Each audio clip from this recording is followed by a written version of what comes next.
Number one, get traffic.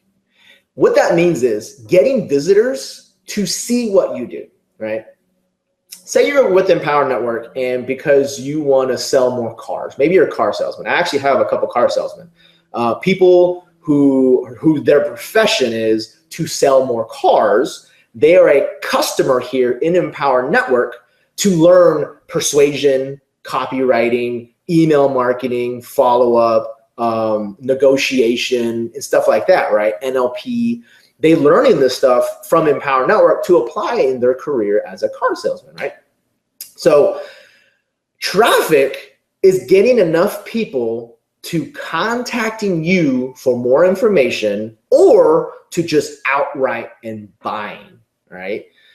If you do marketing and advertising correctly, there's going to be a lot of people who will buy from you, and they don't even have to, you don't even have to pick up your phone and call them to close them. You don't have to. Now, if you do, your conversions will go way up, right? But you don't have to.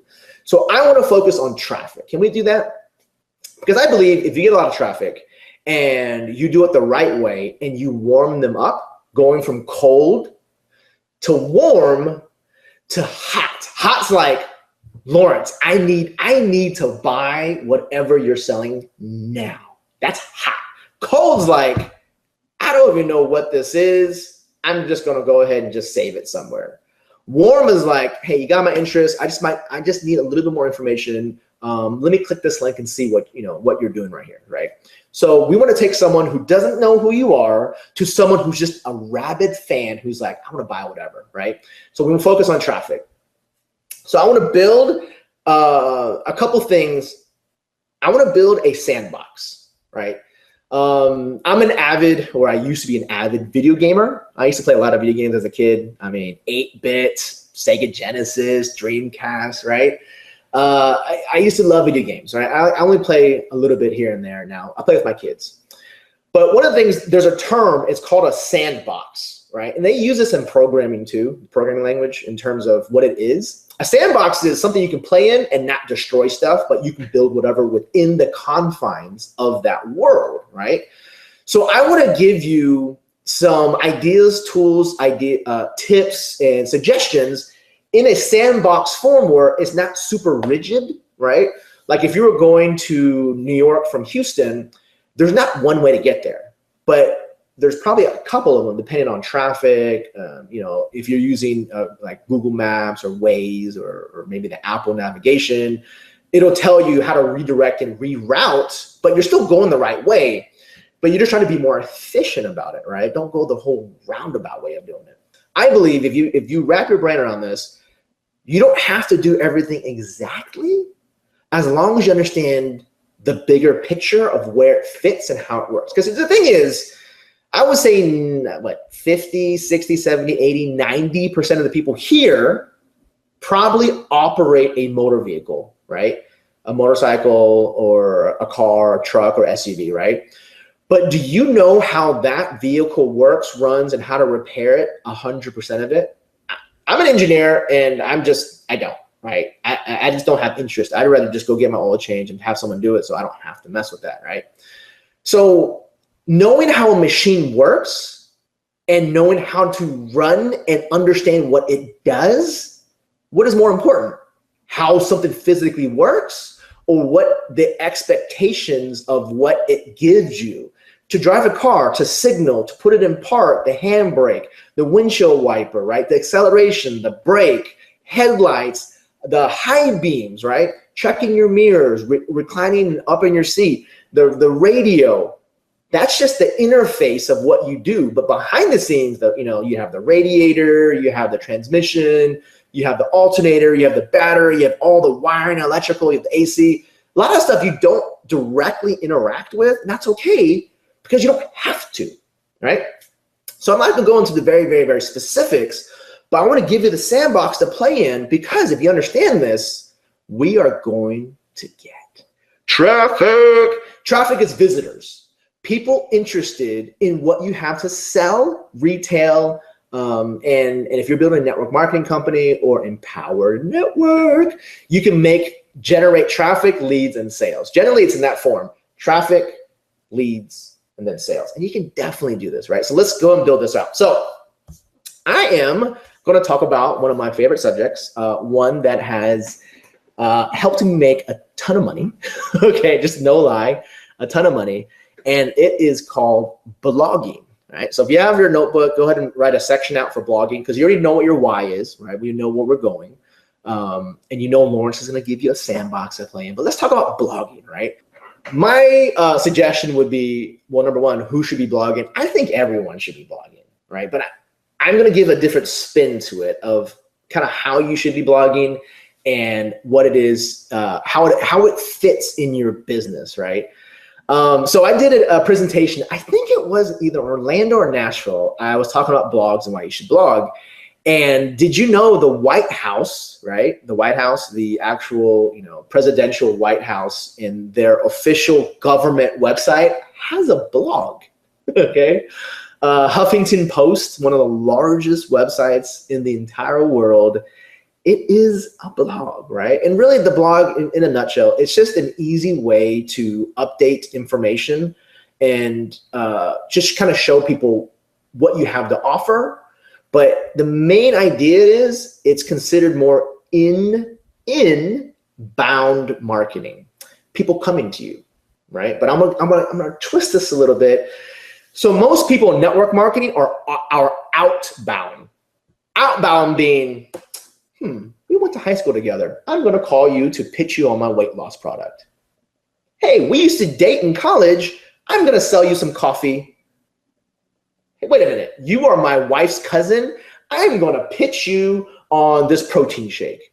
That's the traditional network marketing outbound method of cold bringing in people and saying, let me try to sell you. A blog, on the other hand, right, in the way it operates is more inbound. You drive traffic in because the content is very targeted to solving or engaging someone in that niche of blogging, right? So let's say you're a health coach, or maybe like a trainer, like a fitness trainer, right? And you train people to lose weight, gain muscle, whatever. Your blog is a great place to put your ideas and show your expertise so that people come in to learn more about what you're writing, what videos you're shooting. It's an inbound attraction style of marketing. Like, what would you rather have? Like, think of yourself, where right now would you rather have someone kind of guess and show you a television commercial, which might or might not appeal to you? Or if you're on Google or on Facebook or Twitter and you're just like on there searching and you're like, I really want to learn how to change my oil in my car.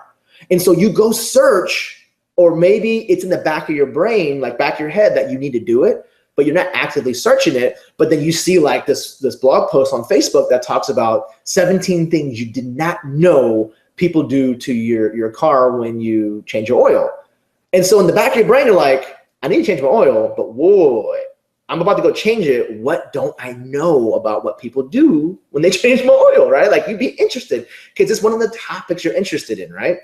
So if you're in business, having things about business, about mindset, about structure, anything related to business, you can attract someone who has in the back of their head the mindset of making money or building a business, right?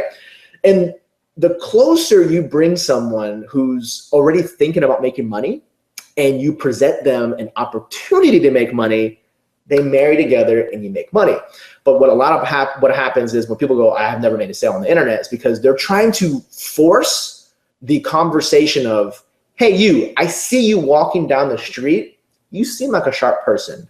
Do you keep your options open to joining a new business? Like, you can definitely do it that way. It's just a very painful way to do it. And there's better ways. And one way is actually blogging. So in a blog, you blog to attract and warm people up. You bring them to attract them, to warm people up. Because if they don't know who you are, when they come to your blog, you can have your photos on there. You can have your voice, your physical audio voice, your videos, your pictures, the way you write, your humor. you can definitely humanize yourself, and instead of being like a corporate entity or like a robot who's like, come join my business. No, right? You can totally be that personality of who you are and attract the people who are attracted to that. Someone who's high energy would probably like to go with someone who's high energy. Someone who's a little more low key and down to earth will be more attracted to that person. And that's one way to attract people, because you're not trying to sell to everybody, right? Now, I know some network marketing companies go, our product is for everybody. Well, you know what? It's not. Let's just be real, right? Maybe it's not the right time, the right place, or not the right person, right? So don't be so full of yourself that everyone needs it, right? It's not like that. It's all about advertising and marketing to the right people at the right time and the right message, and blogs do that like awesomely, right? So before we actually put pen to paper or typing to screen, we need to know what our main objective is. And sometimes you might not know until you do some research, but you have a general idea, right? I mean, if you're building an Empower Network, your general idea is to generate leads. You want to generate leads to people who are potentially interested in making money on the internet, right? And if you understand this, okay, that person, what would they want to read? Right? And just think about that. If you want to generate sales for Empower Network, or if you want to generate sales for the weight loss niche, you know who they are and kind of what they are engaged to. So then you need to figure out a way, what can I put on my blog that would bring them in and warm them up? So let's say you're weight loss. You're a weight loss rep in a network marketing company that sells a fabulous protein shake, right? Does X, Y, Z. So you write a blog post that talks about the 16 best ways to gain 5% body mass, or let's say 5% muscle mass, like gaining muscle mass, 17 different ways to do it from home without weights, right? So you write this blog post. So if you were to put it on Facebook, Twitter, and all the other social media sites and your email list, and they're all targeted to, weight loss niche, people are like, I want to gain some muscle mass. I'd be interested. Now, it's not something I outwardly am searching, but if it comes across my path, I would love to engage with that. I want to see what that is, right? And some people were in the deep recesses of their mind, they're thinking about it, but maybe they're not actively looking. But once your advert, it's an ad basically. Your blog post, if it shows up on Google, if it shows up on someone's Facebook wall, it's something that if it triggers to them, and if they click it, they're now showing interest.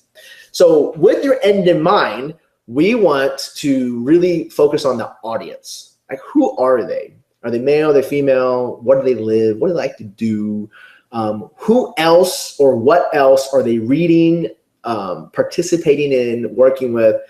And it doesn't have to be exact, because this will get better as you grow your clients and your leads list, but get an idea, right? And then once you have that, you want to find something called a keyword, right? Now, we'll be going to a little more specific, but here's the box for blogging. Figure out what you want to do with it, who you are attracting to you, what kind of person it is that you're trying to speak to.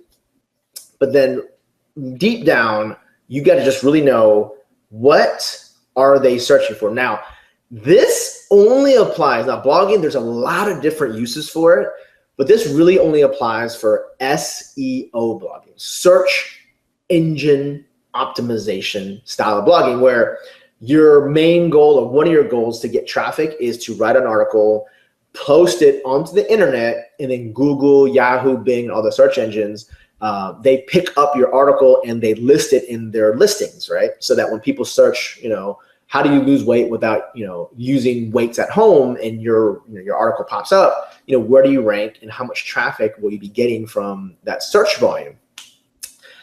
I'm going to give you a different idea, and this might be counterculture to what you've learned, okay?